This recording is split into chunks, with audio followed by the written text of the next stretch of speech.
नमस्कार साथियों, स्वागत है आपका नानक क्लासेस के इस यूट्यूब चैनल पर। जैसा कि हमें पता है कि हमने पिछली क्लास के अंदर एक नया टॉपिक स्टार्ट किया था, घोल और विलयन। उसी टॉपिक को हम आज आगे कंटिन्यू करेंगे। लास्ट क्लास के अंदर हमने देखा था कि विलयन के प्रकार देखे थे हमने। क्या प्रकार थे? तो 3 तरह के टाइप्स देखे थे। पहला था वास्तविक विलयन,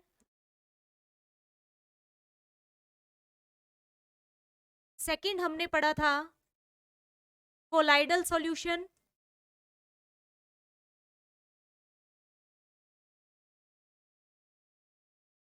थर्ड पढ़ा था हमने निलंबन या इंग्लिश में कहते हैं सस्पेंशन। तीनों विलियंस के हमने टाइप्स देख लिए थे। इनके बारे में हमने तुलनात्मक अध्ययन कर लिया था। आज हम क्या करेंगे कि इनके एग्जाम्पल देखने के बाद थोड़ा सा कोलाइडल विलियन का देखेंगे कि कोलाइडल विलियन क्या होता है। नॉर्मल विलियन की बात की थी हमने। हमने क्या कहा था? विलय प्लस विलायक मिलकर किसका निर्माण करते हैं? विलियन का निर्माण करते हैं। अब कोलाइडल सॉल्यूशन के अंदर दो टर्म्स देखने को मिलती है। इन टर्म्स के आधार पर हम क्या कहेंगे? कोलाइडल विलयन के प्रकार के बारे में पढ़ेंगे। कौन कौन सी दो टर्म्स हैं? तो एक टर्म आती है परिक्षिप्त माध्यम, सेकंड आता है परिक्षिप्त प्रावस्था। यदि इंग्लिश में बात करें, इनकी इंग्लिश में क्या कहा जाता है? तो डिस्पर्स मीडियम, डिस्पर्स्ड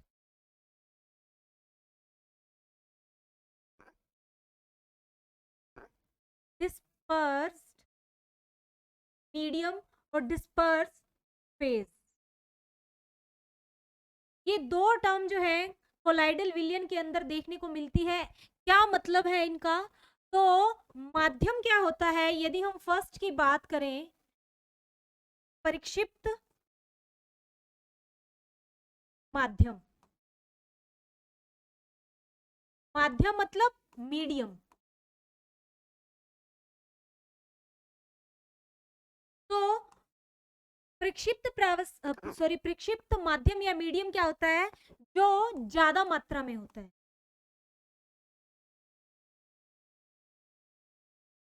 जैसे कि हमने इस नॉर्मल विलयन के अंदर पढ़ा था कि ज्यादा मात्रा वाला कौन सा होता है? विलायक। ठीक है, ज्यादा मात्रा वाला कौन सा होता है? यहाँ पे विलायक होता है। और कम मात्रा वाला कौन सा होता है? यहाँ पे विलय होता है। उसी तरह से कोलाइडल के अंदर क्या बात कहेंगे कि जो ज्यादा मात्रा वाला है वो होगा मीडियम, और जो कम मात्रा का है जिसको हम क्या बोलते हैं? प्रक्षिप्त प्रावस्था। ये क्या होगी? कम मात्रा वाली घटक होगा।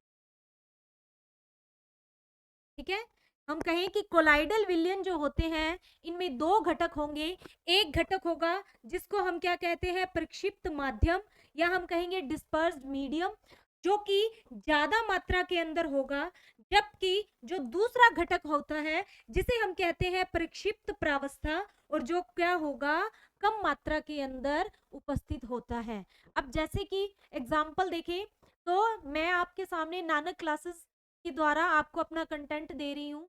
तो जो नानक क्लासेस है वो क्या एक बहुत बड़ा मंच है, और ये मेरे लिए क्या है? एक माध्यम है। तो ये जो YouTube चैनल है ये एक माध्यम है, या हम कहें एक मीडियम है, एक बड़ा सोर्स है या बड़ा लेवल है। और उसके अंदर मैं जो हूँ एक क्या है? एक छोटी प्रावस्था के रूप में है, या एक छोटे घटक के रूप में। उसी तरह से कोलाइडल विलयन के अंदर यदि हम देखें तो माध्यम होगा बड़ा, ज्यादा मात्रा वाला, और जो प्रावस्था होगी वो कम मात्रा वाली उसके अंदर होती है। जैसे यहाँ पर एक डायग्राम के थ्रू देखेंगे हम कि ये हमने मीडियम ले लिया। अब ये मीडियम जो है या माध्यम जो है किस फॉर्म के अंदर हो सकता है? तो ये मीडियम सॉलिड भी हो सकता है, ये मीडियम लिक्विड भी हो सकता है और ये मीडियम गैसीय फॉर्म के अंदर या गैसेस फॉर्म के अंदर भी हो सकता है। अब इस मीडियम के अंदर यहाँ पे हम लिख देते हैं मीडियम। इस मीडियम के अंदर जो फेज होगी या जो प्रावस्था होगी वो भी किसी फॉर्म के अंदर हो सकती है, चाहे वो सॉलिड में हो, चाहे लिक्विड में हो, चाहे गैस में हो। अब इसके अंदर यदि मैं घटक बनाऊं दूसरा प्रावस्था वाला, तो वो इस तरह से हो, सेकंड फेज, सेकंड घटक। और ये फेज भी है, यहाँ फेज लिख देते हैं। फेज भी सॉलिड भी हो सकते हैं, लिक्विड भी हो सकते हैं और गैसीय फॉर्म के अंदर भी हो सकते हैं। ठीक है, तो कोलाइडल के अंदर दो टर्म्स पढ़ते हैं, प्रक्षिप्त माध्यम और प्रक्षिप्त प्रावस्था। माध्यम एक बड़ा होता है या हम कहें ज्यादा अमाउंट के अंदर होता है, प्रावस्था कम अमाउंट के अंदर उसके अंदर डिसॉल्व होती है। और ये माध्यम तीनों फॉर्म के अंदर हो सकता है, सॉलिड, लिक्विड, गैस। और इनके अंदर जो घुलने वाला फेज है वो भी तीनों फॉर्म के अंदर हो सकता है, चाहे वो सॉलिड हो, लिक्विड हो या गैस हो। अब इन दोनों के आधार पर हम कोलाइडल विलयन के प्रकार पढ़ेंगे। और कोलाइडल विलयन के प्रकार जो है हम 8 प्रकार पढ़ेंगे कि कौन कौन से माध्यम हो सकते हैं और उनमें कौन कौन सी प्रावस्थाएं मिली हुई या घुली हुई हो सकती। तो नेक्स्ट हम देखेंगे कोलाइडल विलयन के प्रकार।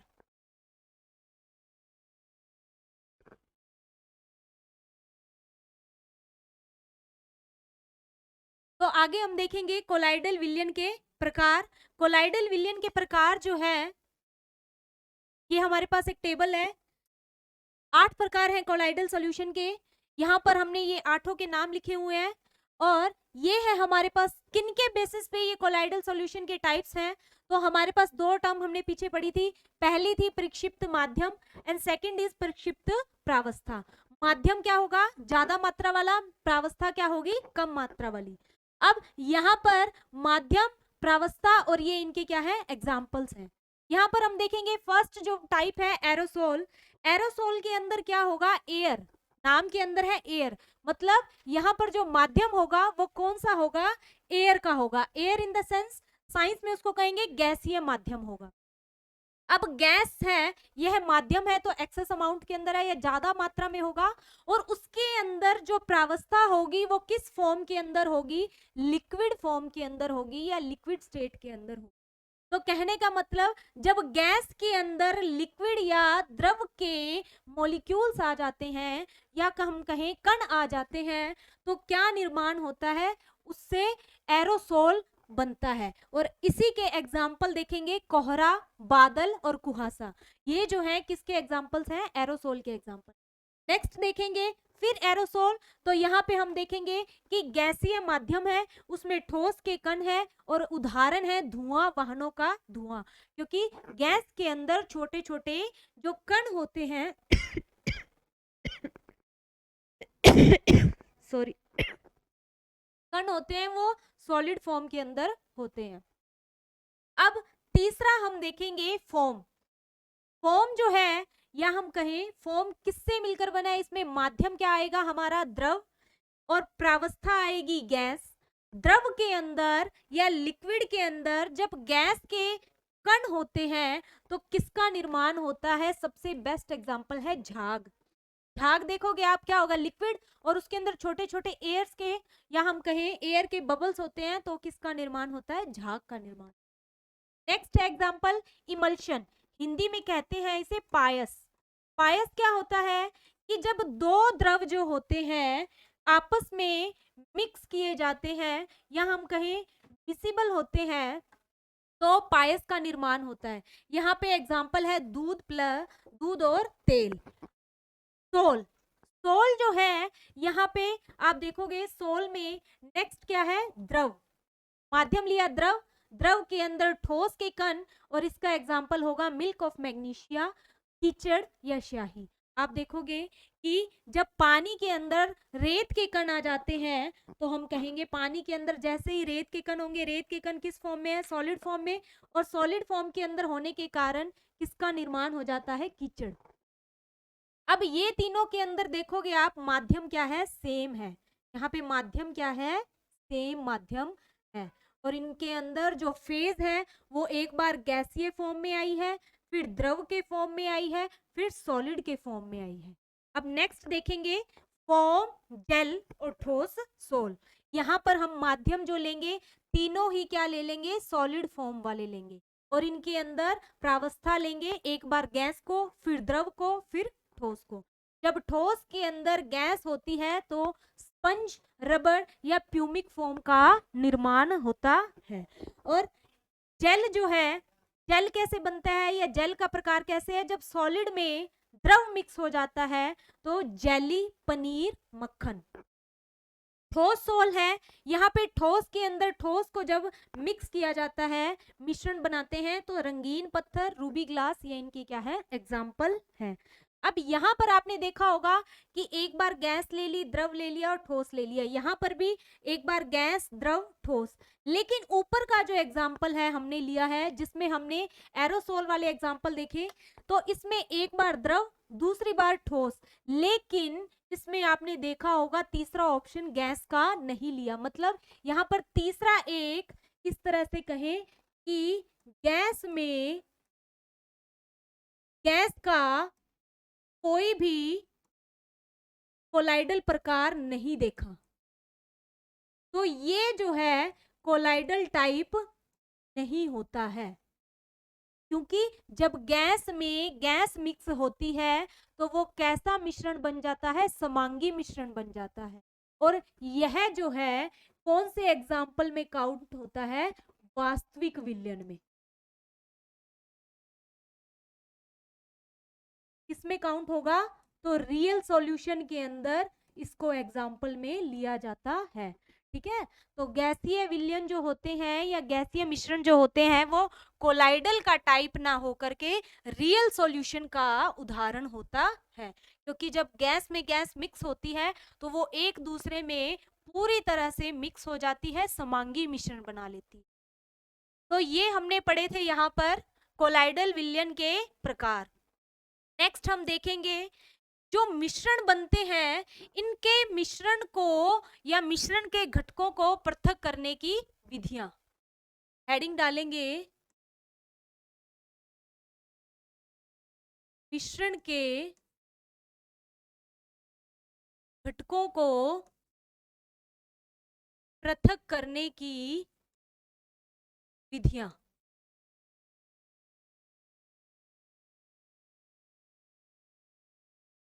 मिक्सचर के जो कंपोनेंट्स होते हैं, चाहे वो एक हैं, दो हैं, तीन हैं, जितने भी कंपोनेंट्स को मिक्स करने पर मिश्रण बना है, उनके कंपोनेंट को सेपरेट कैसे किया जाता है, किन किन मेथड्स का यूज किया जाता है, तो वो पढ़ेंगे। सबसे पहले हेडिंग डालेंगे हम,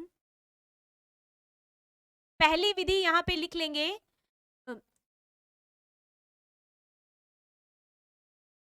ऊर्ध्वपातन।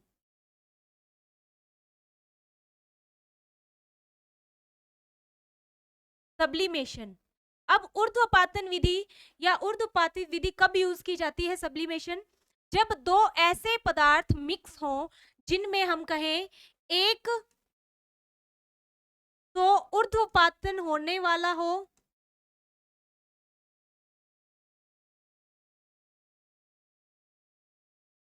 एक का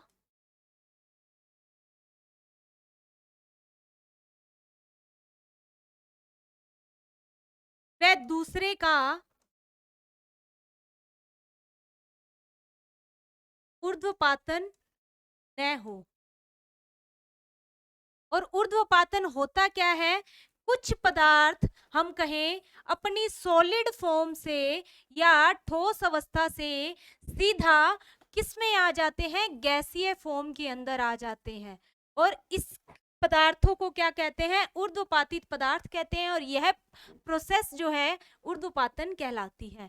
इनके अंदर हम कहें कि लिक्विड फॉर्म नहीं आती, लिक्विड फॉर्म नहीं आती है।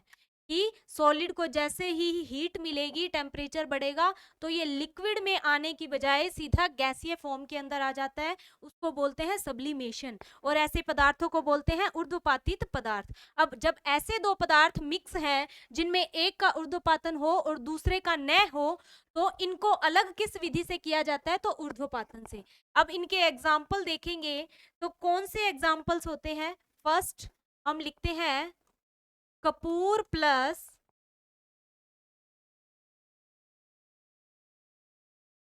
नमक के मिश्रण से कपूर को अलग करने में इस विधि का उपयोग किया जाता है। अब कपूर जो है ये किसका एग्जाम्पल है? ऊर्ध्वपातित पदार्थ का, सब्लिमेंट मटेरियल। और नमक जो है इसका ऊर्ध्वपातन नहीं होता। जब नमक को गर्म करते हैं तो गर्म करने पर नमक कौन सी फॉर्म में है? सॉलिड फॉर्म में। गर्म करेंगे तो वो किस में आएगा? लिक्विड में। फिर किस में जाएगा? गैस में। और जबकि जब ये दोनों मिक्स हैं तो इनको जैसे ही गर्म किया जाएगा तो कपूर किस में सीधा चला जाएगा? गैस में। तो वहां से उसको इकट्ठा कर लिया जाता है, और जब तक वो गैस में जाता है तब तक नमक जो है अपनी लिक्विड फॉर्म के अंदर ही रहता है। दोनों को सेपरेट कर लिया जाता है। ये हो गया हमारे पास ऊर्ध्वपातन। सेकंड हम विधि देखेंगे वाष्पीकरण। सॉरी, इनके एग्जाम्पल और देखते हैं। सेकंड एग्जाम्पल देखेंगे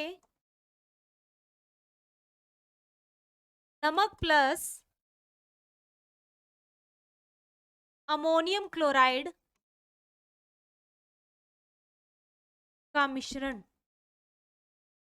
अब अमोनियम क्लोराइड जो है फॉर्मूला है NH4Cl, या इसको क्या बोला जाता है? नौसादर भी कहते हैं। इनके मिश्रण में से इसको अलग करना है तो ये ऊर्ध्वपातित हो सकता है, तो इन दोनों में से इसको अलग करने में। तीसरा एग्जांपल देखेंगे KCl प्लस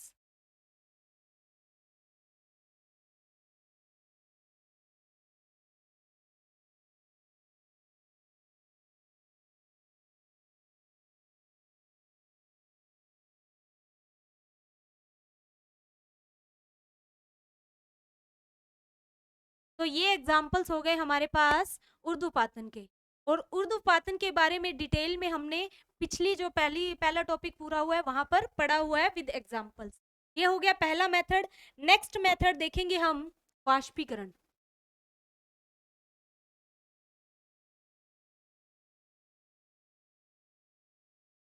वाष्पीकरण क्या होता है?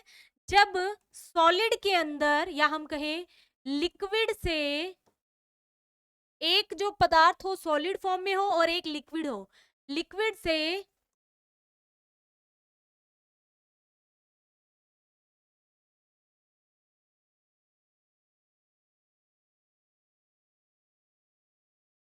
एग्जाम्पल है समुद्र के पानी से नमक बनाना।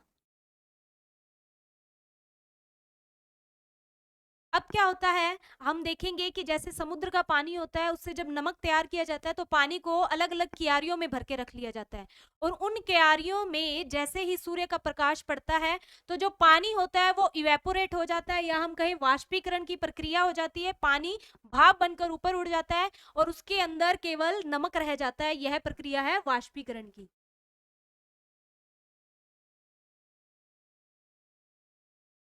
थर्ड नंबर पर देखेंगे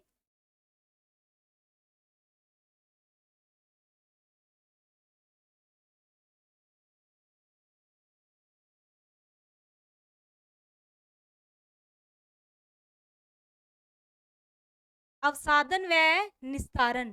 इसमें क्या होता है? इंग्लिश में बोलते हैं सेडिमेंटेशन एंड डीकंटेशन। सेडिमेंटेशन का मतलब क्या होगा?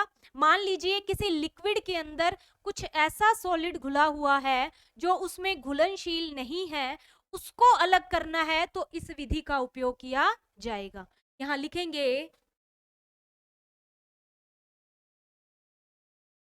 द्रव में घुले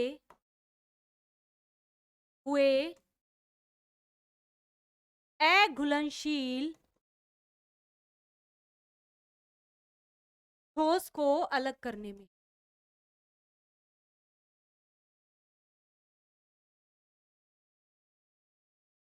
एग्जाम्पल,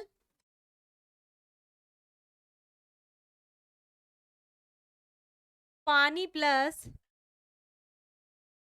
रेत के मिश्रण को अलग करना।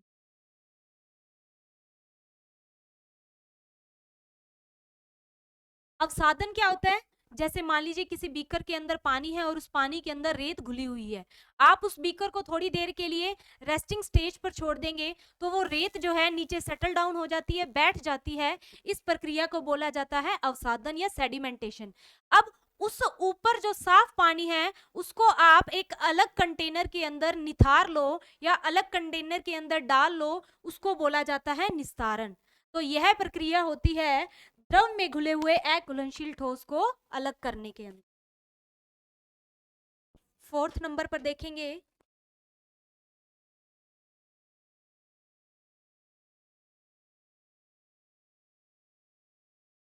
डिस्टिलेशन।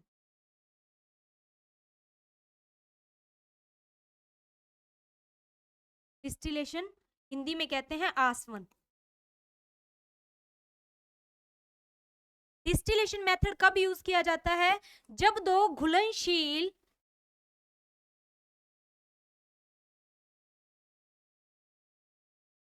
जब दो द्रव आपस में घुलनशील हो तो उन्हें पृथक करने में इस विधि का प्रयोग किया जाता है।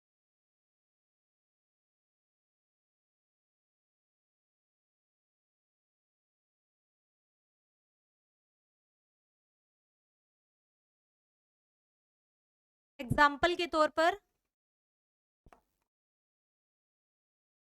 पानी प्लस अल्कोहल का मिश्रण।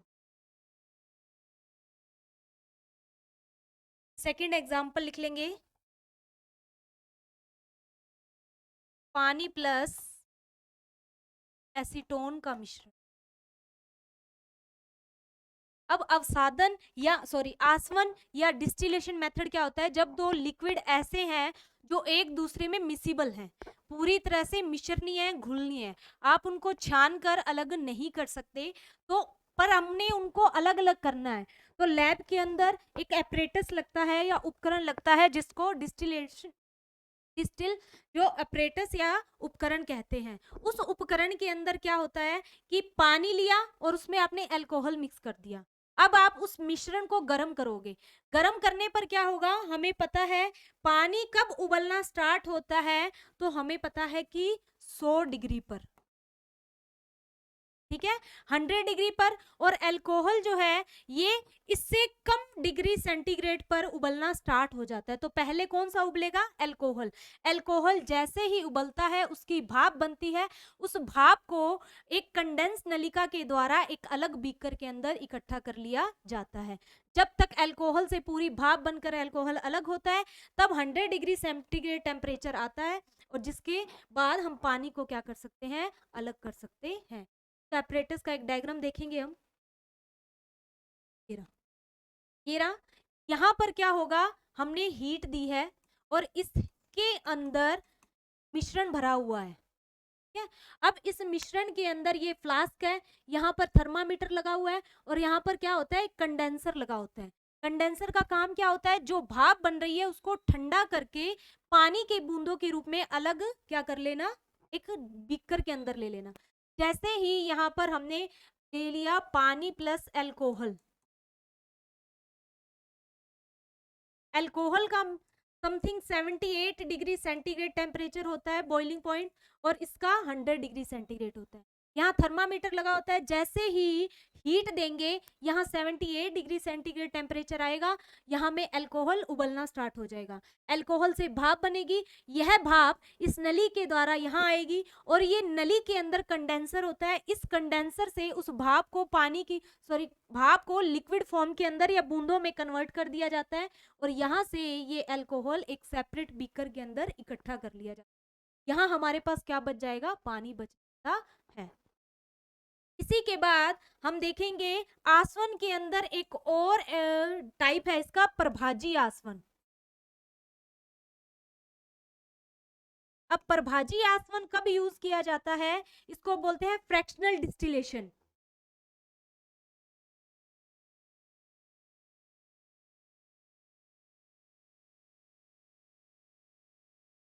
फ्रैक्शनल डिस्टिलेशन के अंदर क्या होगा कि ऐसे दो लिक्विड, यहां लिख लेंगे कि ऐसे दो द्रव जिनके बॉइलिंग पॉइंट या क्वथनांक बिंदु में 25 केल्विन से कम ताप का अंतर हो,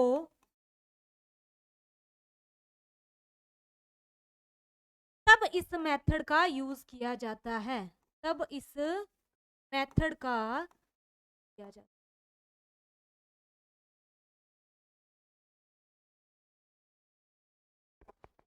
ठीक है, तो ये यहाँ पर जो है सिंपल डिस्टिलेशन का है। और फ्रैक्शनल डिस्टिलेशन क्या होगा, जब ऐसे दो लिक्विड होंगे जिनका बॉइलिंग पॉइंट बहुत पास पास है, इतना पास है, केवल 25 केल्विन का ही अंतर है। यहाँ पे डिग्री सेंटीग्रेड है और यहाँ पे केल्विन है, ध्यान रखना।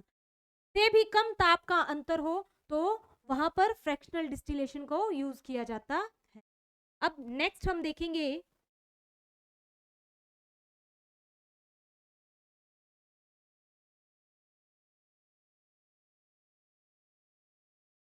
क्रोमेटोग्राफी। क्रोमेटोग्राफी भी एक मेथड है। ये मेथड कब यूज किया जाता है, तो इसमें देखेंगे पहले क्रोमा वर्ड है। ये क्रोमा वर्ड का क्या मतलब होता है, रंग। ठीक है, क्रोम शब्द साइंस के अंदर कहीं भी जुड़ जाए तो उसका मतलब होगा ऐसा कोई पदार्थ है जो क्या कर रहा है, किसी चीज को रंग प्रदान कर रहा है। ठीक है, क्रोम का मतलब क्या होता है, रंग प्रदान करने वाला। अब क्रोमेटोग्राफी कब यूज की जाती है, जब रंगों के मिश्रण को अलग करना हो।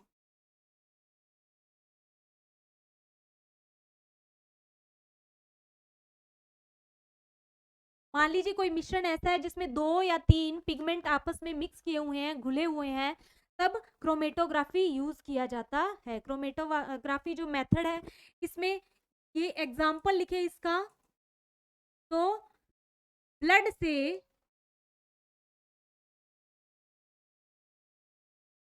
नशीले पदार्थों को अलग करने में।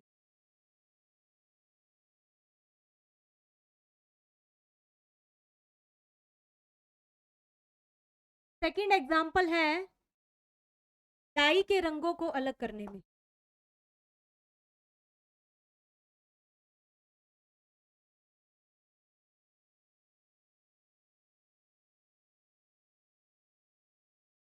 क्रोमेटोग्राफी जो है किस सिद्धांत पर कार्य करती है, तो अधिशोषण के सिद्धांत पर।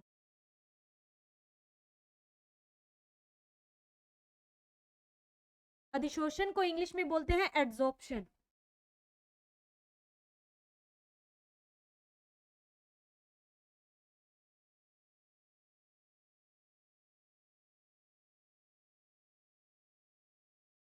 नेक्स्ट हम देखेंगे 7th नंबर पे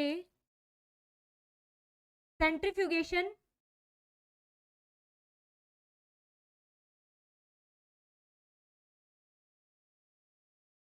सेंट्रीफ्यूगेशन में मुझे याद नहीं आ रहा क्या बोलते हैं सेंट्रीफ्यूगेशन, याद आएगा तो लिख दूंगी। सेंट्रीफ्यूगेशन क्या होता है, जैसे मान लीजिए लिक्विड है और उस लिक्विड के अंदर सॉलिड पार्टिकल है, पर वो इतने घुले हुए हैं कि हम उनको छानकर अलग नहीं कर सकते। तो जो मेथड यूज किया जाता है लैब के अंदर उसको बोलते हैं सेंट्रीफ्यूगेशन। सेंट्रीफ्यूगेशन हिंदी में याद आ गया, अपकेंद्रण।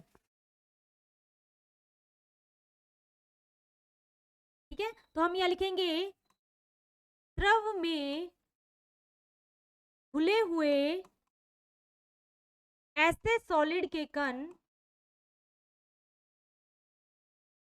जिन्हें छान कर अलग नहीं किया जा सकता, जिन्हें छान कर अलग अलग नहीं किया जा सकता।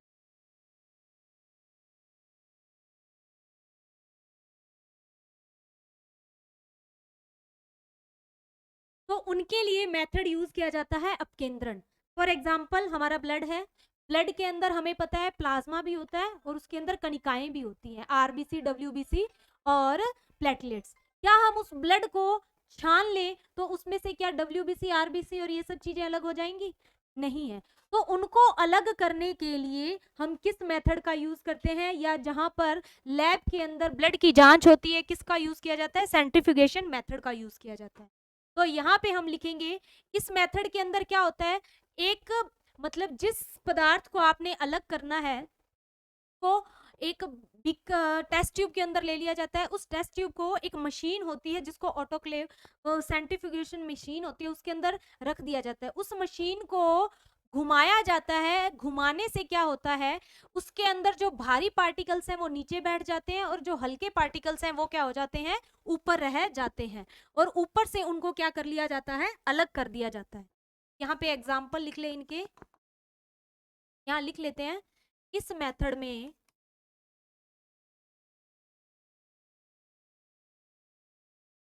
भारी कण नीचे बैठ जाते हैं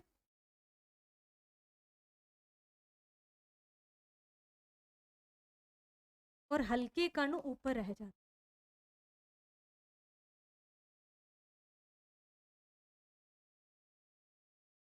एग्जाम्पल लिखेंगे, लैब में या लेबोरेटरी में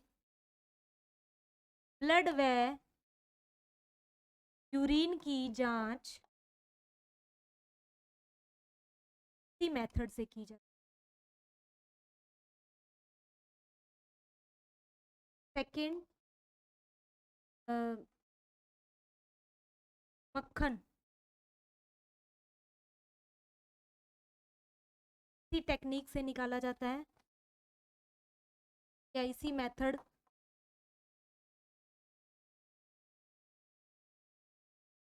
और तीसरा है, सभी को पता है कि मशीन में कपड़े जो हैं, जो कपड़े धोने वाली मशीन है, मशीन में कपड़े इसी मेथड से या इसी टेक्निक से ड्रायर होते हैं।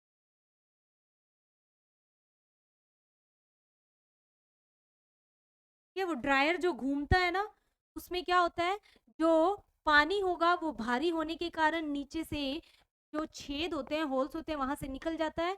और इसी मेथड से क्या होते हैं, कपड़े जो है सुखाए जाते हैं मशीन के अंदर, अपकेंद्रण विधि। नेक्स्ट मेथड देखेंगे,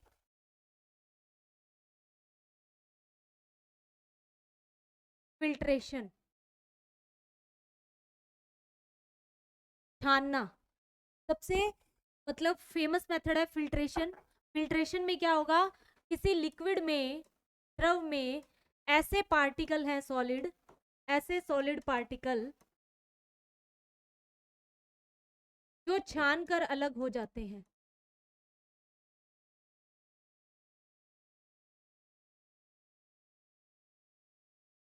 तो उनको फिल्ट्रेशन मेथड से अलग किया जाता है। एग्जाम्पल, चाय से चाय पत्ती को अलग करना। अब सॉलिड पार्टिकल क्या होते हैं, इनमें अघुलनशील होते हैं।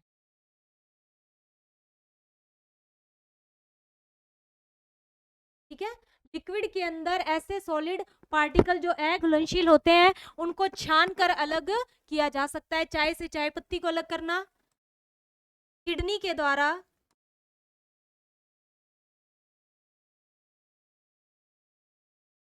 ब्लड को या ब्लड से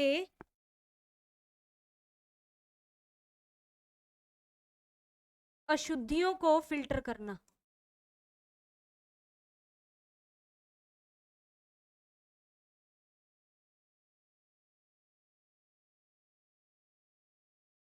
9th नंबर पे हम देखेंगे क्रिस्टलीकरण।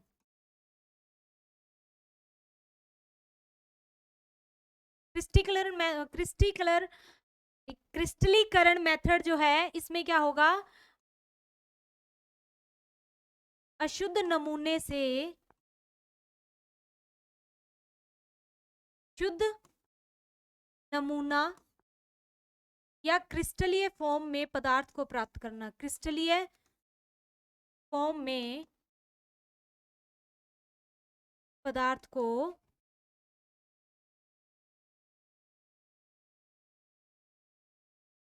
प्राप्त करना। जैसे एग्जाम्पल, जो समुद्री नमक होता है, ये हमें अब हमारे घरों के अंदर जो नमक आता है, सॉल्ट आता है, टाटा नमक, वो क्या होता है, क्रिस्टल के रूप में आता है, छोटे छोटे क्रिस्टल के रूप में। क्या समुद्र से जब नमक बनता है वो उसी फॉर्म में होता है? नहीं।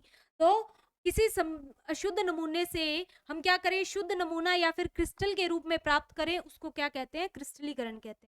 समुद्री नमक से क्रिस्टलीय नमक प्राप्त करना या क्रिस्टलीय नमक बनाना, ये है हमारे पास मेथड्स, जिन मेथड्स के द्वारा हम क्या कर सकते हैं, घटकों को अलग कर सकते हैं। तो आज की क्लास में हमने ये जो चैप्टर हमारा चल रहा था घोल और विलयन, इसको पूरा कर लिया है। थोड़ा सा पीछे से इसको रिकॉल कर लेंगे।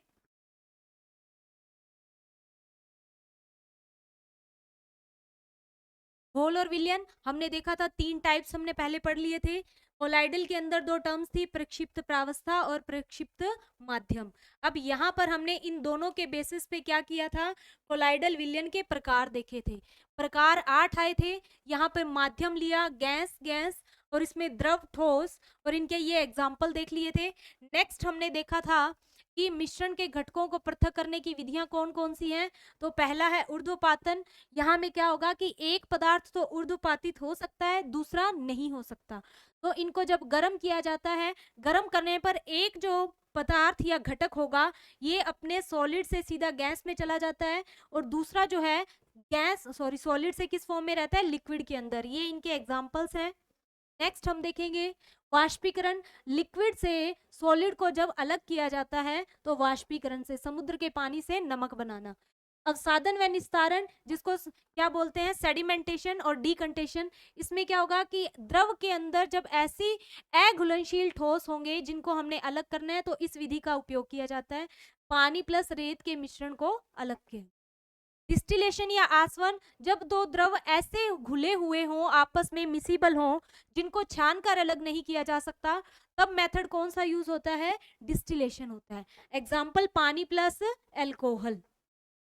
अब नेक्स्ट हमने देखा था कौन सा था हमारे पास, प्रभाजी आसवन। ये रहा प्रभाजी आसवन था। इस आसवन में क्या देखा था कि ऐसे दो द्रव जिनके बॉइलिंग पॉइंट में 25 केल्विन से भी कम ताप का अंतर हो, तब इस मेथड का यूज किया जाता है। इसके बाद हमने देखा क्रोमेटोग्राफी। जब रंगों के मिश्रण में से रंगों को अलग करना हो, तब इस मेथड का यूज किया जाता है। क्रोमा मतलब रंग प्रदान करना। एग्जाम्पल है ब्लड से नशीले पदार्थों को अलग करने में और डाई के रंगों को अलग करने में। क्रोमेटोग्राफी कौन से सिद्धांत पर कार्य करती है पूछ लिया जाए तो अधिशोषण, या जिसको बोलते हैं एड्सॉर्प्शन।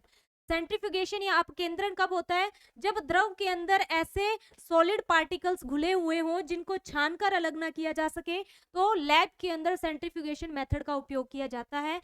लैब में ब्लड व यूरिन की जांच इसी मेथड से की जाती है, मक्खन इसी सिद्धांत से निकाला जाता है, और मशीन में कपड़े ड्रायर भी इसी सिद्धांत पर होते हैं। नेक्स्ट है फिल्ट्रेशन या छानना। फिल्ट्रेशन छानना जो है ये एक परंपरागत तरीका है। किसी लिक्विड के अंदर ऐसे सॉलिड घुला हुआ हो जिसको आप छानकर आसानी से अलग कर लेते हो, तो फिल्ट्रेशन का यूज किया जाता है। जैसे चाय से चाय पत्ती को छाना जाता है, किडनी के द्वारा ब्लड से अशुद्धियों को छाना जाता है। नेक्स्ट है क्रिस्टलीकरण। क्रिस्टलीकरण क्या होता है, एक अशुद्ध पदार्थ आपको प्राप्त हुआ है, उसको आप साफ पदार्थ या क्रिस्टल के रूप में प्राप्त करोगे, उसको बोला जाता है क्रिस्टलीकरण। तो ये हमने मेथड पूरे कर लिए थे। इसी का एक और एग्जांपल लिख लेंगे। फिटकरी से, अशुद्ध फिटकरी से, अशुद्ध फिटकरी से शुद्ध नमूना प्राप्त कर।